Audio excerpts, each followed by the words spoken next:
sekarang kita bakal bahas hubungan antara koefisien dengan grafik fungsi kuadrat. Jadi misalkan kita punya fungsi kuadrat y sama dengan fx sama dengan ax kuadrat tambah bx tambah c.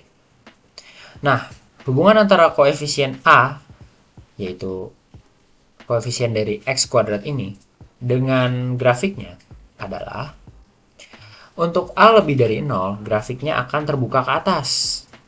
Untuk a kurang dari 0, dia bakal terbuka ke bawah.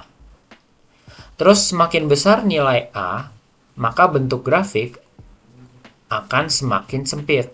Oke. Ini kan min setengah x kuadrat tambah 1.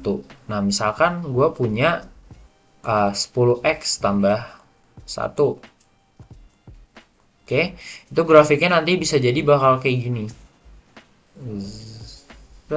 Gitu. Jadi sempit banget gitu. Makin besar koefisien a-nya, maka dia akan semakin sempit. Oke. Kemudian hubungannya dengan koefisien B seperti apa? Koefisien B itu disebut juga koefisien linear. Jadi misalkan kita punya persamaan Y sama dengan X kuadrat tambah 2X tambah 4. Bentuk tersebut kita jadiin bentuk kuadrat sempurna. Itu akan jadi X plus 1 kuadrat tambah 5. Nah, 1 ini akan kita sebut C dan 5 ini akan kita sebut D. Kalau C positif, maka sumbu simetri di X sama dengan min C. Oke. Dan titik puncaknya ada di min C, D. Terus, kalau C-nya negatif, maka sumbu simetrinya di X sama dengan C. Dengan titik puncaknya di C, D. Oke. Jadi contohnya di sini, kita punya X kuadrat tambah 2X tambah 4 kan? Nah, ini kita ubah menjadi X plus 1 kuadrat ditambah 5. Bisa dilihat kalau di sini C-nya positif, sehingga sumbu simetrinya ada di X sama dengan min C, min 1. Oke, sumbu simetrinya ada di min 1. Dan nilai ekstrimnya itu D, sama dengan 5. Jadi, nilai ekstrim Y sama dengan 5. Di sini. Kemudian, kita punya koefisien yang ketiga, yaitu koefisien C. Jadi, koefisien C ini merupakan konstanta yang berpengaruh pada titik potong sumbu Y. Semakin besar C, grafiknya akan semakin berada di atas. Kalau semakin kecil, grafiknya akan semakin berada di bawah. Intinya, koefisien C ini akan menentukan titik potong dengan sumbu Y. Jadi, misalkan koefisien C-nya 1. Maka dia akan berpotongan dengan sumbu Y di titik 1. Y sama dengan 1.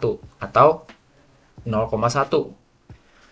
Kalau C-nya 2, maka dia akan berpotongan dengan koefisien C di titik, dengan sumbu Y di titik 0,2. Begitu. Kemudian hubungan antara diskriminan dengan grafik fungsi kuadrat. Jadi misalkan kita punya ya bentuk umum dari fungsi kuadrat lah.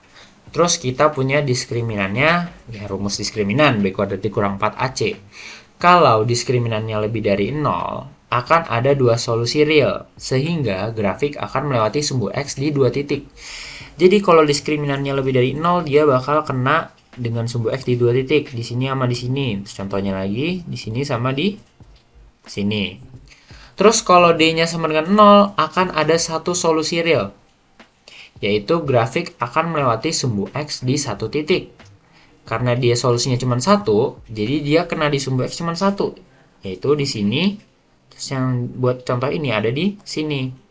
Gitu. Kemudian untuk D kurang dari 0 tidak ada solusi real, sehingga grafik tidak akan menyentuh sumbu X. Di sini kita bisa lihat dia nggak nyentuh sumbu X, dan di sini kita lihat dia nggak nyentuh sumbu X juga. Oke, buat yang ini kita namain grafik ini itu definite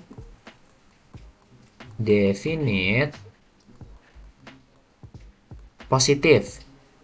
Karena mau kita masukin berapapun nilai X, maka Y-nya itu pasti ada di atas sumbu X. Kemudian, ini kita sebut dengan definite negatif. negatif. Karena mau kita masukin berapapun nilai X, hasil Y-nya pasti berada di bawah sumbu X atau di negatif.